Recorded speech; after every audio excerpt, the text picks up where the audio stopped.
I'm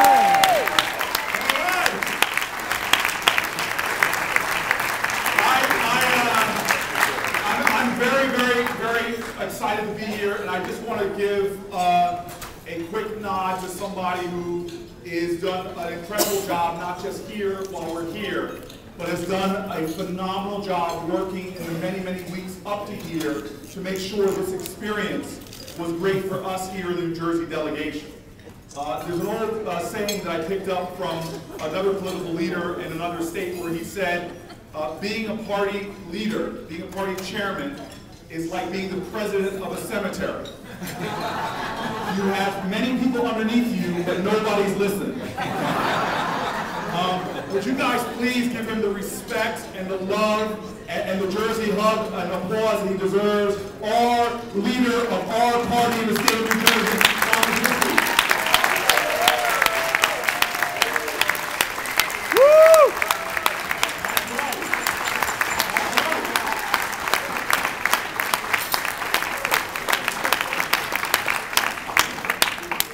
So I'm doing this for newly elected Congressman Don Payne because he does not believe I can give a speech that's under 7 minutes. I have to say this has been a fun convention for me because I've had a chance to give speeches to about half a dozen other states and got to see a lot of comparisons. I run around defending New Jersey. I curse those people who watch Jersey Shore, Jersey Licious, Jersey Couture. I know you all watch those too. I talk about the greatness of New Jersey. I was really blessed to have Joe D. rolling with me yesterday and Phil Elijah. I was really upset that Phil Elijah, he volunteered to go to Minnesota yesterday and he wore his Vikings hat. And I wanted to call him out because there he was the belle of the ball. People were running over, hugging him. So with all the Giants fans, please meet Phil Elijah. Tell him. And he shouted back to me, yeah, the team plays in Minnesota, but they're owned by New Jersey and the Wilf family. So he's trying to make it a little bit better. But really, I just wanted to give short remarks today about this very simple theme. This election, as much as our president, my hero, our hero, has stood in the breach for the last 4 years, in the most difficult 4 years of my American history, of my life, we have never seen times this hard. Please understand, you all remember, I have to remind you, the fear, the legitimate fear that was in people's hearts at the end of the Bush era. We had children, young people, our best, brightest, and most courageous, fighting in a war overseas. Some New Jerseyans giving their lives in a war that I believe we entered under false pretense. That's right, that's right. We had New Jerseyans struggling and seeing an economy fall. We had a financial industry in a sense of peril that it threatened to destabilize the global financial markets. We had an auto industry. Everybody wants to talk about Detroit, but there are auto parts stores in New Jersey. There are dealerships in New Jersey that were threatened, jobs that were threatened as well. And so I saw where we were, and I saw the heroism of Barack Obama. I first met our president in 2005, where he and I had a meeting in Newark. We sat in his hotel room, and I sat down and listened to him with an intelligence and insight into urban issues that knew immediately I found a brother. I walked out and told a friend of mine who was a columnist for Newsweek, this was before he was even talking about, but this is the truth and you can ask him. I said, this is going to be our next president. You see, because Barack Obama understood what I understand, what some of the folks in our state don't understand, that we're all in this together. That actually, when somebody gets shot in Trenton, It's not just a problem for that family. It's not just a problem for Trenton. It is a scar to the fabric of our entire state. And for those people who like to do economic analyses, please understand that it's our tax dollars. As soon as that person gets shot, some of you all know the 3 doctors from Newark, famous young men. One of them who serves in emergency rooms tells me when those kids get shot, they show up in emergency rooms. They show up there without health insurance. And so they say the bills usually rack up to about $250,000. Who's paying those bills, by the way? All of us in the state. The correctional system, we're spending billions of dollars. And so here I am in a hotel room talking with the future President of the United States a little bit after his 2004 convention speech, and he's going insightfully telling me about one of my prime issues, which is to understand in America, the cost of inaction and apathy on our biggest issues adds dramatic cost to all of us in terms of our national treasure and the moral strength of our nation. And so I don't want to talk about our president. There's not a person in this room that does not know that Barack Obama stands for our values, stands for our issues. That Barack Obama, in the last 4 years, from the very first action he took with the Lilly Ledbetter Law, to the last thing he did before he came here, visiting people that are suffering from the effects of a hurricane. I don't have to talk about the last president and how he handled a hurricane. This president has shown us consistently on every single issue that he is in our corner, he's in America's corner, and he is the right man to push us forward. I don't want to talk about that. I want to talk for a second about us, New Jersey.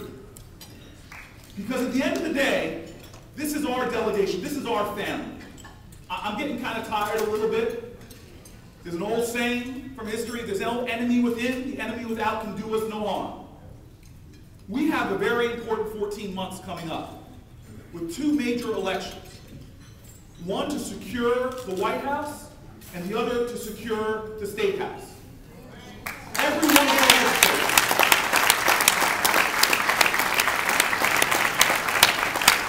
And I'm telling you, there are a lot of folks in this room, we don't always agree. And that's good because we have a big tent in the Democratic Party. Their party, I'm telling you right now, I have Republican friends of mine that are scared of their abortion plan. That talks about abortion, no abortion under any circumstances. Rape, incest, the life of their mother. I have friends of mine who are Republicans. They call themselves log cabin Republicans.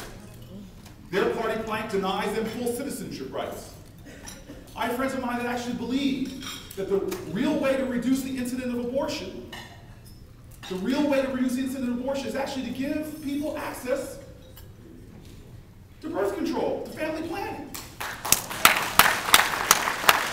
So I know the Republican Party nationally is out of line, the party platform is out of line with Republicans themselves. The great article recently that my staffer Matt Clapper was telling me about, an article I haven't read it yet, that compared the 1980 Republican platform to the 2012 Republican platform.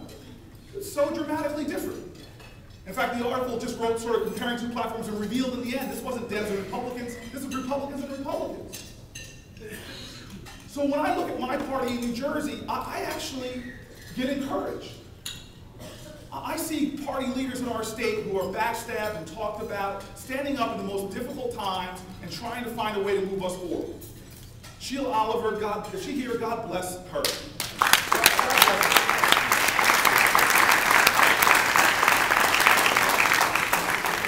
Historic that she is where she is. Historic. I watched her, I finally got a chance, we worked so close, Matt, on the healthcare issue, higher education issue. And to see her talk passionately about workers' rights in my hospital, in Newark's hospital. I mean, and to see her mastery of the detail was incredible. Is Steve Sweeney in the room? Where's Steve Sweeney? Is it Senator Sweeney? I had a chance to work side by side on tough issues. I've seen his heart. We have a great party in this state. I lean heavily on other mayors like Bowser, who's sitting over there, I shaved his head. I just shaved his head. The dean of the Essex delegation. Sister Dana, where's her? She's sitting right in front of me. Sister Dana read, every time I see her, she lifts my spirits and encourages me. And so I just want to tell one story of truth. All I want to do, I want to tell one story of truth. That if we don't really focus on what's important. And this is the story, it was one of my favorite moments as an American. 4 years ago in the Democratic Party election, we had Barack Obama on the ballot. And I went to go vote for the President of the United States down at my polling place. And I roll up to my polling place, and there is something I had never seen in Newark before.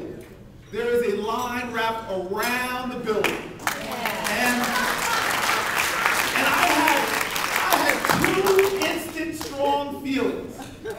One was, glory, glory, hallelujah. This is a righteous day. And the second feeling was, I'm in such a hurry, my staff is going to kill me, it's going to take me forever to vote. And so I'm like maybe 20 yards from the end of the line. And I don't know how you all are in Hunterdon County. I don't know how you all are in Bergen County. I kind of know a lot more about Bergen, but I don't know Monmouth. I don't know how you all are on voting days and how you treat your mayors. Dana, I don't know how Camden folks treat you. But one of the reasons I love being mayor of Newark is people are very real with me all the time. They don't give a doggone darn about my title. They really don't. They don't mind stopping me in the supermarket. I'm going to just tell the truth. I try to shop at and Don, you know this, I try to shop at like 1 a.m. because my shopping trips take me 4 hours. Because folks want to come up and tell me the truth. And then they want to talk about what I have in my basket. Man, you're looking kind of hefty. You sure you want that Ben & Jerry's? You talking with Michelle Obama about let's move. You gotta move yourself away from the ice cream line. I love my people. So I'm coming up to the end of the line to vote. And you would think, and I know, the people of Atlantic County don't treat their mayors like this. The woman at the end of the line turns around and she sees me coming. And it's not, Mayor, it's so good to see you, or Mayor, what a beautiful day in New Jersey and America. It's simply this, hand on the hip. Don't you think you're cutting in this line now?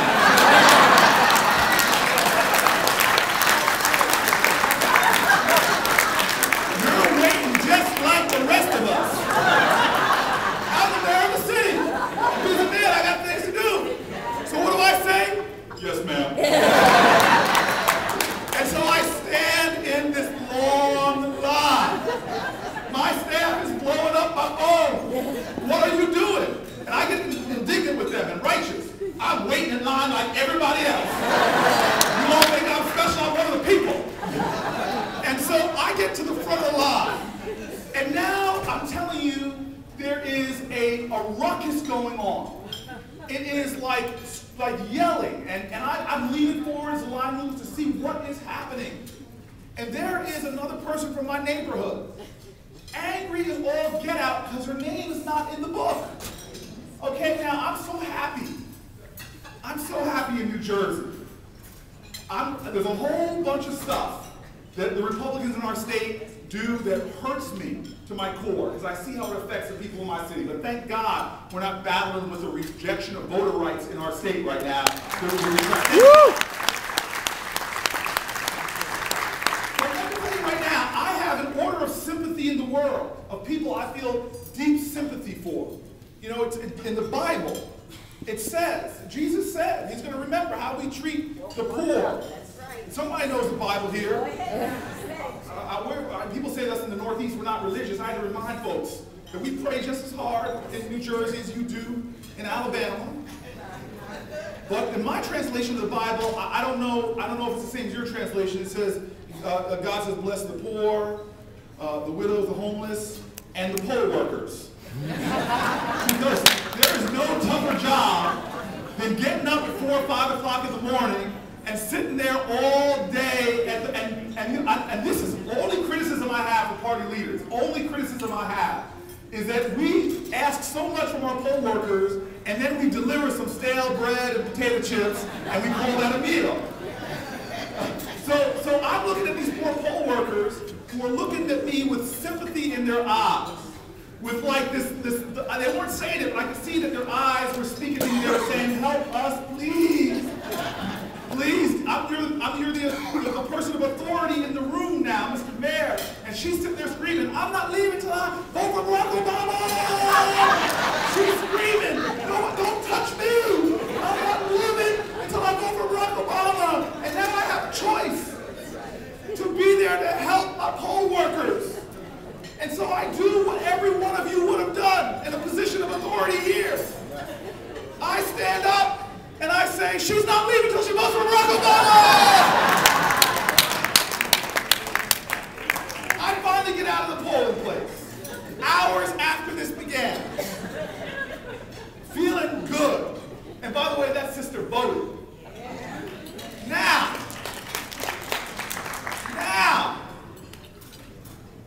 12 months pass. The planet rotates around the sun.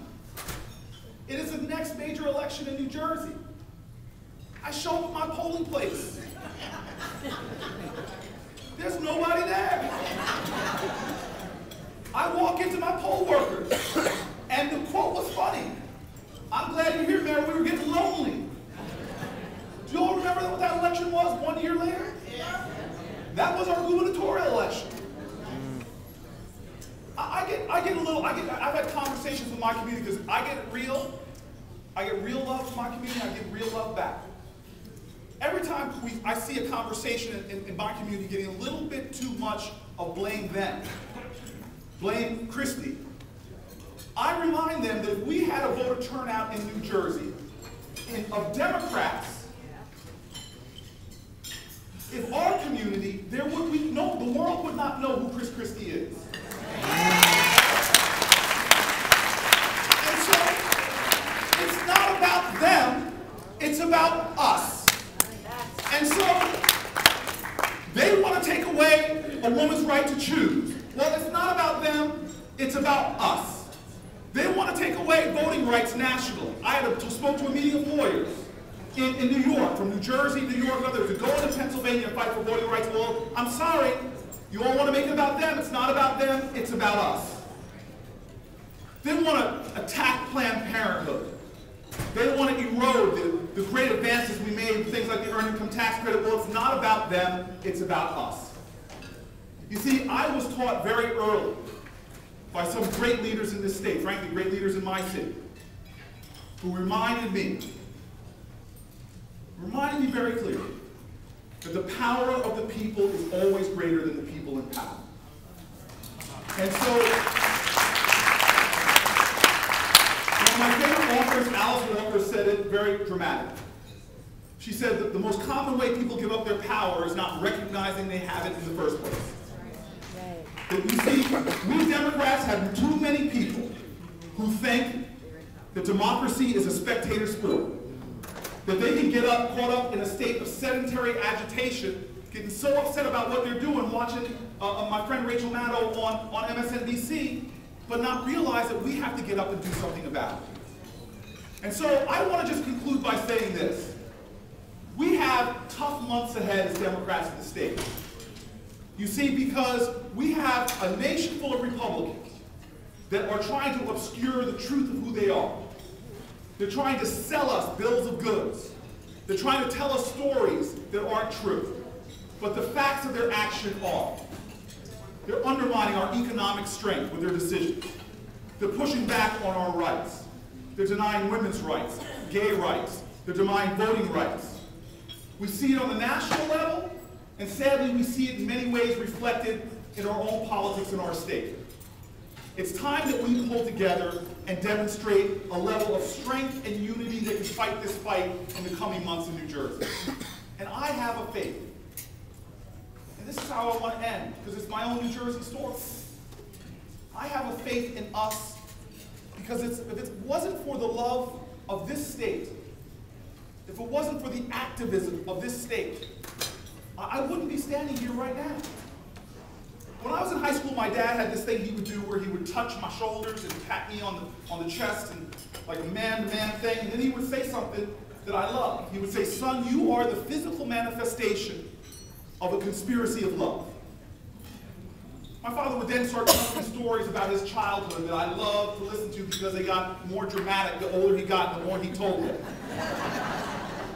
You know, my father was born right here in this state, North Carolina, the mountains of North Carolina. He used to always say, "I was born a poor boy in North Carolina."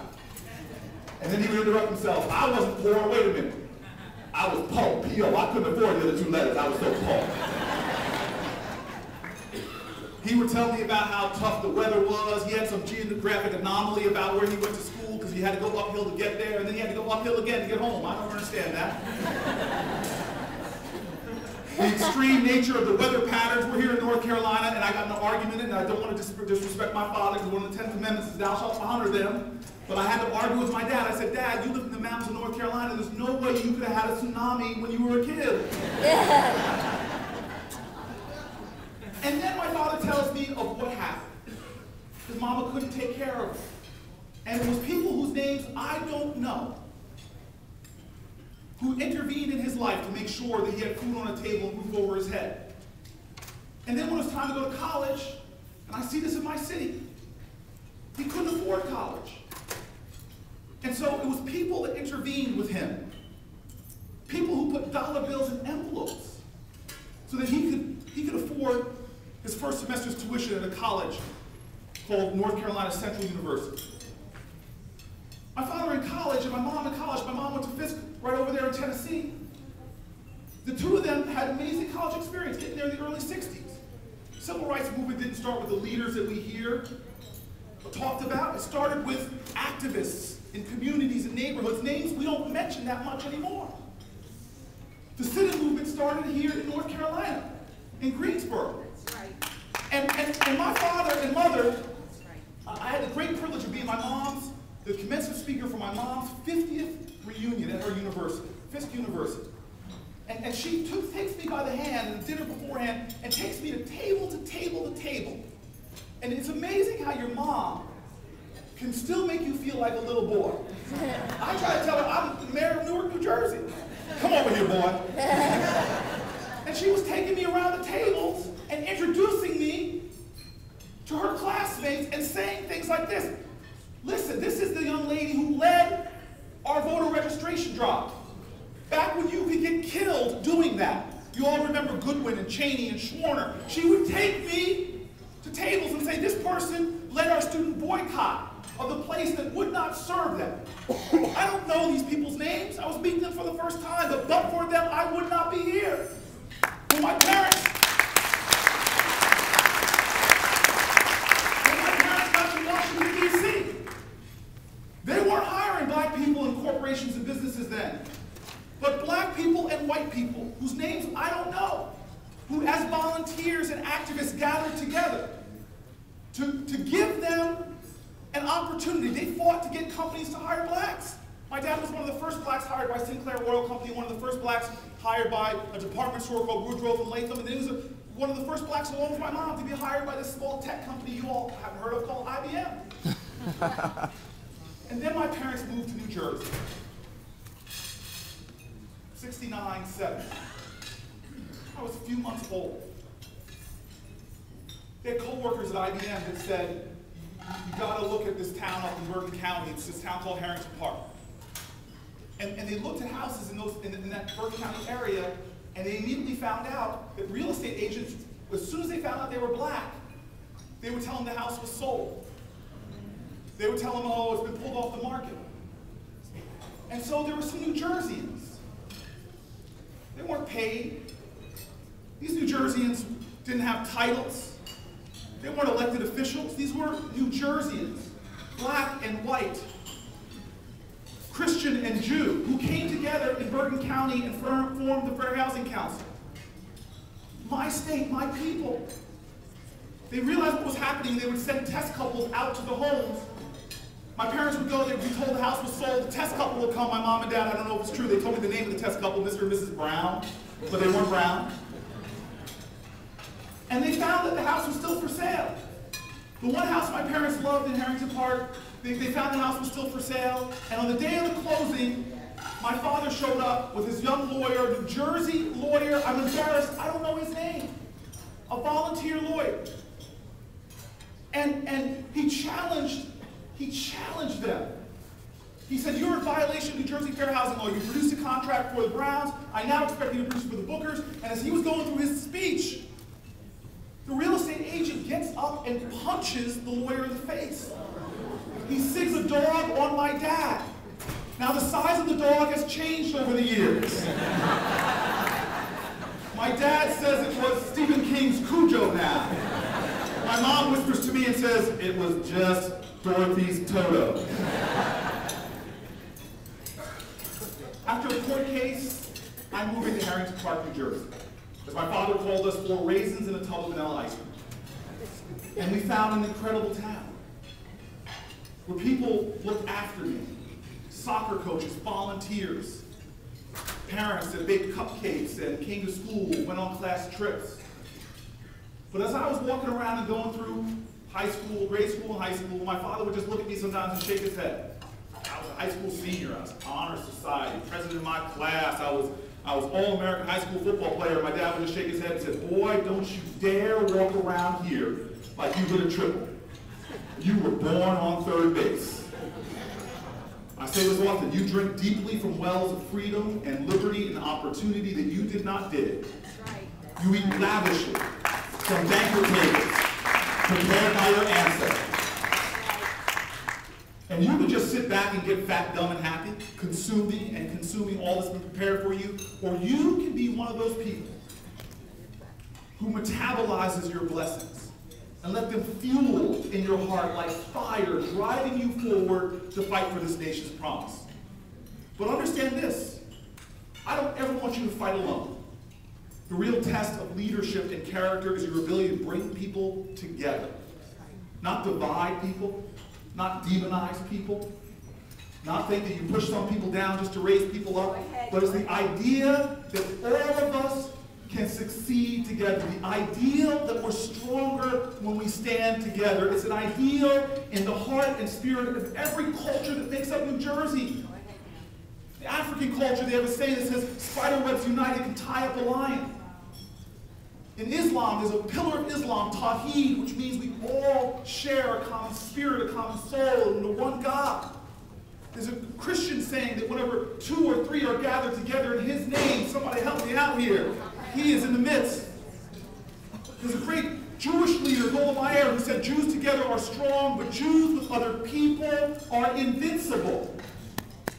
There is a hallmark to a young country, conceived in liberty, still trying to make true on its promise. The hallmark of that nation is 3 simple words: E pluribus unum. And so we in the Democratic Party have to now go out and pull our state back together again. We're a fractured state now, not just a party with challenges. We're a fractured state. People are trying to get us to believe that unions are the enemy. People trying to get us to believe that teachers are the enemy. We're all in this together.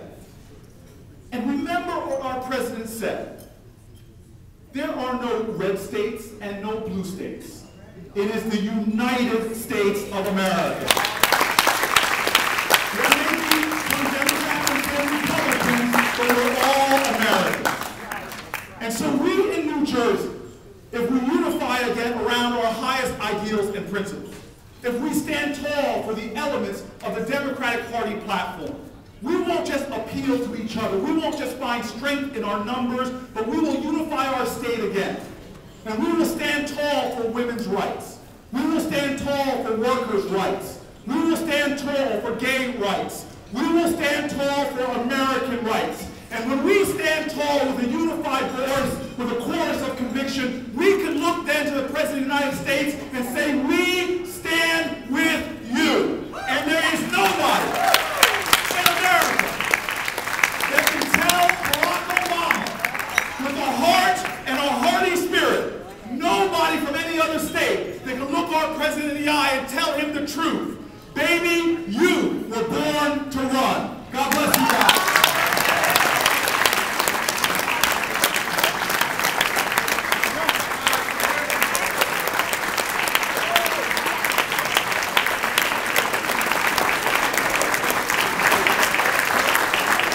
Yes, Mayor Booker, fantastic job, Mayor. Thank you so much.